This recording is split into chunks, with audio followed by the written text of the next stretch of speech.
last 4 years, when the MPP were running their primaries, I was particularly worried about something. I went to ask one of the important MPP elders.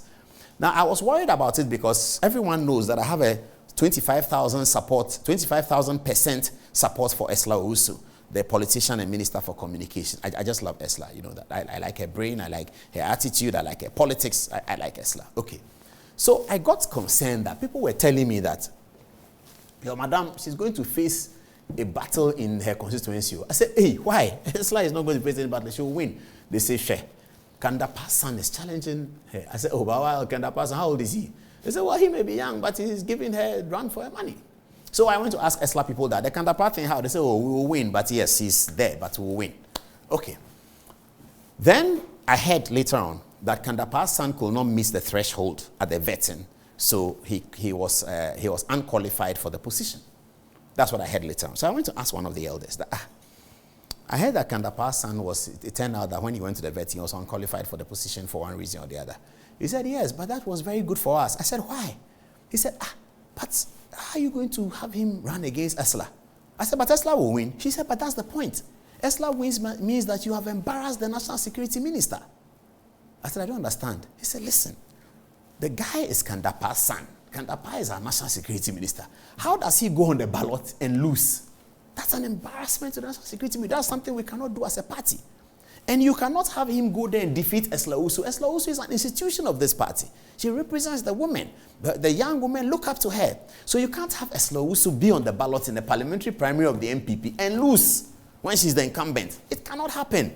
It will destroy everything. So it's good that Dapaa's son is not there at all. He was unqualified, so he wasn't there. He has to wait his turn.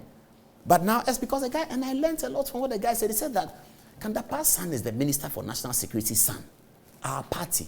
Dapaa has done so much for our party. He was a member of parliament. He's been Minister for Energy. He's been Minister for Communication. He's been Minister for Interior. He's been Minister for Defense. He served Kuffour so well. He's serving Akufo-Addo. Do you embarrass such a person by his son comes to primaries and loses? You have to make sure that whatever has to be done for him to win legitimately, he has to win. So, with that at the background, I would have spoken to John Mohammed's advice and said, listen, Gifty Lamte, for the kind of work that she has done for the party, Kojo Jones must win. He must win. Because of Gifty Lamte, herself, her mother, her husband, that equation, not many people give up their lives for parties. No. If you go around Accra or you go around Kumasi, you go to Ahunjo and those places in Kumasi and you go to Takoradi Chapel Hill and all that. They are very important people who are not political. They are civil servants or they are doctors or they are lawyers. They are not political. They don't do any politics because they don't like that. But there are other people like John Mahama, like David Lamte, like Nana Akufo-Addo, like Dapaa, like Hakman Owusu, who have given their lives to politics. The life that they could have given to their children, they've given it to politics. Same as John Mahama. He's given all his life to politics. As Dr. Baumia said, he's been in politics 40 years. That's all his life he's given to politics. Give me a photograph of Gifty Lamte, David Lamte, and Kojo Jones again. So when you look at Kojo Jones, you don't think of Kojo Jones. You think of the people, his antecedents, his ancestry, who have built the NDC party. Do you look at that and say that he should lose? The NDC has done something similar today, which I commend. They went to the Volta region, K2 North, and made sure that Agbana has been elected. Because Agbana is a clever guy. He's been on Good Evening Ghana at upstairs there when we're doing the election. I know him, and he talks well. So he's an asset to the party in terms of communication. Now, if you have that asset to the party and you have another person whose resources and human intellect and everything is useful, everybody in the political party is useful, but that person can wait a little bit, then so you take Agbana. That's what they did, which is okay. Now, so you look at the combination of work that David Lamte has done for the NDC and compare it to the work that Gifty Lamte's mother did for the NDC, such that Kojo Chikata felt compelled to attend her funeral. And then you embarrass Kojo Jones at the Keta, where his grandmother, who is a colossal member of the party, is buried. That's an embarrassment to Kojo Jones. And if I were John Mahama, I'll call the NDC and say that, look, how is Kojo Jones doing? Is he going to win? And then they said, no, the Kojo Jones, the thing is tight. Call the other guy for me. Because you are John Mahama, you can do that. And then you tell him that, Chief, listen, We like you. We love you. Nobody in the political party is not useful. At this stage, I beg you. If you are John Mahama, you tell him I beg you. He will listen. You let Kojo Jones go. When I become president, I'll deal with it. I'll tell you a story. I have too many stories, so sometimes I digress. Please, time me on this digression. 1 minute per. All right. The story is told, and I believe that I have their permission to say it. And I'm talking about Isaac Osei, the chairman of GAPOHA, former Ghana High Commissioner, John Ajekum Kuffour, former president, Dr. Richard Anani, former minister, Owusu Akoto, now president of presidential candidate of the MPP, and former member of parliament and former Greek minister. These are the 4 men I'm talking about. So the story is told that there was a parliamentary primary story in Bantama, the old Bantama. Bantama has now been divided, so Inshaiso and others are out of Bantama. But this Bantama included Inshaiso and Kwadaso. So it was a big Bantama. Okay. So there was elections in Bantama ahead of the 2000 elections. This is 98 primaries. Dr. Richard Anani was running for the primaries, MP Bantama. Isaac Osei was running for the primaries to be MP Bantama. Owusu Akoto was running for the primaries to be MP Bantama. John Kuffour was leader of the party. He had never been president. Unlike President Mahama, who has been president, John Kuffour had never been president at the time. But he was the leader of the party. So he heard that 2 people were challenging Richard Anani in Bantama. John Kuffour wanted Richard Anani, his protege, to be the person to be elected. So John Kuffour called Isaac Osei and spoke to Isaac Osei that, oh, Isaac, we are Madame Fupa. This is a story. It's an interesting story. We are Madame Fupa, me pewasem. But when you say Anani dear, me need to say, into we dear Mr. Wa, Mananenko. If I become president, Isaac, whatever position you want to serve, I will give you the opportunity to serve. This is a story that President Kuffour told Isaac Osei said to me, that he looked at the story. I hear my 1 minute is up. Okay, another minute. He looked at the story. He looked at President Kuffour and said, Ofa, I understand. No problem. So he stepped aside. Also, Akoto did not listen to Kuffour's advice. He got disqualified. And he ran as independent candidate in Bantama in that period. And he got 5,000 or something like that. Anyway, they always use it against him. But anytime I tell him, he smiles and says, Paul, what are they talking about? I ran as independent, so what? What are they talking about? And he's a nice man like that. So this is the story. Now, the story continues. So Anani goes to become MP of Bantama. Isaac Osei steps aside, okay? And then Kuffour wins the election. He wins in 2000. He's elected president. The end of the story is this. Now, Isaac Osei tells the most beautiful story at the end here. So Kuffour has won the elections. He's been sworn in. Sometime in March of the same year, 2001, Victor Owusu is dead or something like that. So there's a big funeral in Kumasi. Everybody goes. Isaac Osei shows up. He had not seen Kuffour since Kuffour was formally sworn in as president. He hasn't seen him. And Kuffour has made all his appointments. He didn't remember Isaac. The promise he gave him, nothing happened. Isaac Osei is competent to have been anything, but everything is gone. It looks like that. So Isaac says he sees John Kuffour, President Kuffour now at the funeral, and he goes to him. President Kuffour says, hey, Isaac, hey. Something to say, oh, I've forgotten, Then, interesting story. President Kuffour takes Isaac Osei's mobile phone and says, what is your wife's number? So Isaac Osei says he's confused. He says, my wife is saved, let me tell you. So he does it. Then President Kuffour dials. Interesting story. So Mrs. Osei picks the phone. President Kuffour says, hello, Mr. Osei, it's saying President Kuffour. He said, oh, Mr. President, congratulations, all that, yeah. President Kuffour says, I'm sending you to London as High Commissioner. So I'm telling you, so he doesn't have to tell me. So that is it. It's end of story. Go to London. Take the phone. That's how Isaac Osei went to London. Beautiful story. Put John Mahama here. Beautiful story. Beautiful story. That's what happened. Because President Kuffour looked at it and said, this is going to be complicated. I want Richard Anani, but I like Isaac Osei too. So let me call Isaac and talk to him. That's what President Mahama should have done. That you get Kojo Jones to lose and be embarrassed. Kwabena Dufour's son to be embarrassed. But Asiedu Nketiah's son should win. No. Doesn't work. Please, let me see the young Asiedu Nketiah and congratulate him. Asiedu Nketiah's son should win. I believe so. His father is General Secretary of the party, the eternal General Secretary of the party. His son should come and contest primaries and lose. No. Asiedu Nketiah has given all his life to NDC. Why should the young man contest primaries and lose? In fact, he should even run unopposed. I hope he did. Can you check? Because he should be running unopposed. That is the price that his father has paid. I mean, that's him. Yeah. Charles said, congratulations, Chief. By the grace of God, welcome to politics. Oh, he's actually a cool guy. He's actually a very cool guy. He has some of his father's height. And this is the one I love the most. Oh, father and son, we love you and we love you. So I believe that Asedun Katie's son or Asedun Katie's nephew, when he tries to run for NDC should let him win. Because of what his father has done. And you can also, you see, those people are also very good, like Zaneto Rollins, because there's a check on them all the time. There's always going to be a check on this guy. Asedun Katia is going to, and this is once he's Asedun Katie's son, he's also Lofuso Apofo's son. He's also John Mahame's son.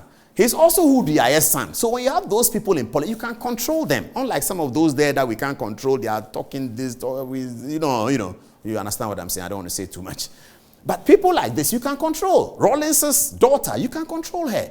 Because she steps out of line. You tell JJ or you tell Nana Kunedu that Zaneto has stepped out of line. In any case, Zaneto is Nana Kunedu's daughter. So she's also Cecilia Johnson's daughter. She's also Leba Mitchell's daughter. She grew up with all of these people. So we like those people in politics. It's good to have them because you can keep them on the straight and narrow.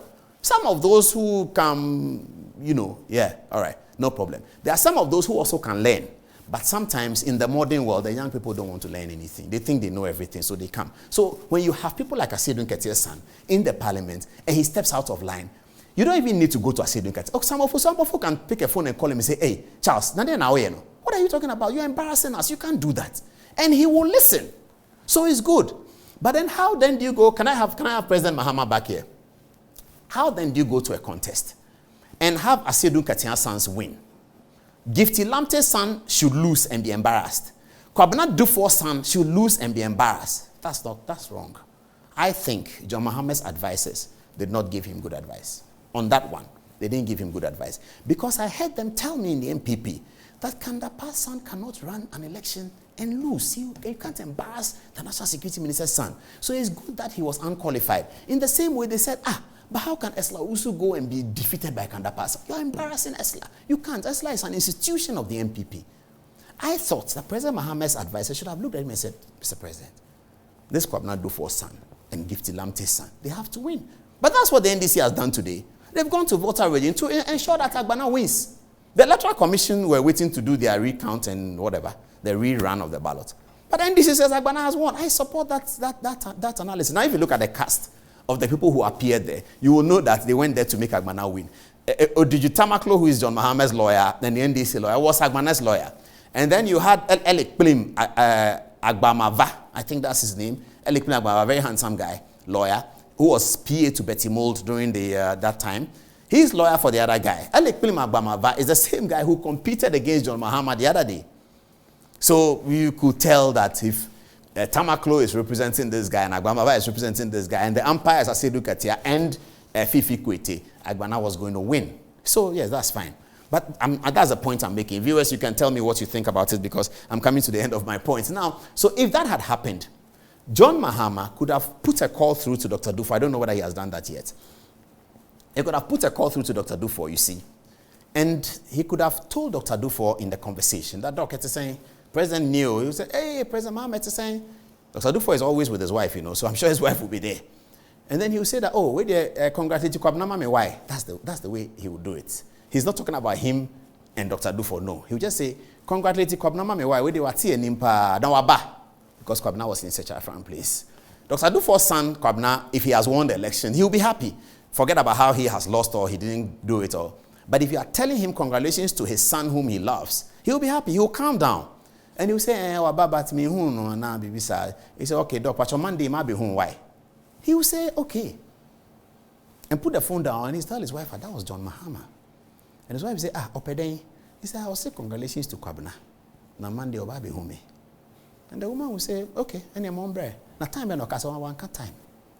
Monday or bar. That's a door open right there for your unity for your 2024. That's a door open right there. Then you call Kwabena and say, hey, small boy, congratulations. Then you say, oh, Mr. President, thank you. They say, hey, this one there, you did well. He say, oh, boss, Charlie, it was good.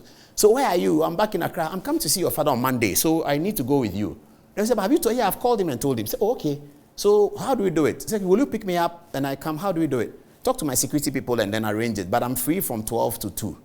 Then you tell his father that, John Mama said I'll be home between 12 and 2 on Monday. Why? He said, that's a door open right there. It's a door open right there. You call Gifty Lamte. Because these are institutions of the party. They can do a lot for you. Call Gifty Lamte and say, Madam Gifty, you speak some airway. You just ask Standogwe that, how do you say in airway that congratulations to Kojo Jones? How do you say? Stan will tell you. Then you call her, Megbo Esia, F1, John Mama is talking something. You say it nicely in airway. She will laugh and she'll be happy and say that, oh, so where's Kojo? Has he come back from Keta? They say, oh, I think he's come back. He's sleeping. He's too tired. So, Madam, I need to come and see you. This 2024, we have to win. So you are going to be one of our main pillars. I need to come and see you. She'll be excited. That's a door open right there. So you've opened 2 doors. I see Edukatia Santu has won. You call him and say, Charles, how is it? We are doing well. Tell her your victory was good. Yes. And then you are going along. Now with this kind of situation, I see going to relate. And Dr. Dufo cannot be discounted in the Ashanti vote. So never mind your humiliation of Kojo Bones or another Ashanti. That's a big matter. So people have been saying on social media that if John Mahama wants to redeem the thing, just pick Kojo Bonsu as your running mate and you are good to go. Pick Kojo Bonsu as your running mate and you are good to go. You would have resolved all the issues. I don't know about that. I don't know. I've not done any analysis to determine. But I think that John Mahama should be doing quite a bit to compensate Ashanti, given the situation with your opponent and given the embarrassment of Dr. Dufo, the terrible embarrassment of Dr. Dufo, by getting his son to be defeated by 8 votes in Sechafam Plains. I've seen the lady who won it. Cool lady. In politics, everybody is important.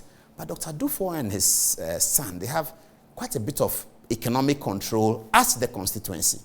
And you will be needing them to win. In fact, in 2020, it was Dr. Dufo and his son who secured that parliamentary seat. I'll be showing you the results of those 16 MPs who lost, and you will see it. In there, the Sechafam Plains was won by NDC by a whisker. And it was Dr. Dufo and his son who went there 2 weeks to the election to force the campaign to ensure that their uncle scaled through and was elected. Now, if you know the story and you are President Mahama and you have control over the party, you do what Kuffour did. Call them, tell them that, look, I'm the leader of the party. I beg you, let's move this way. By now, he would have had 2 doors open.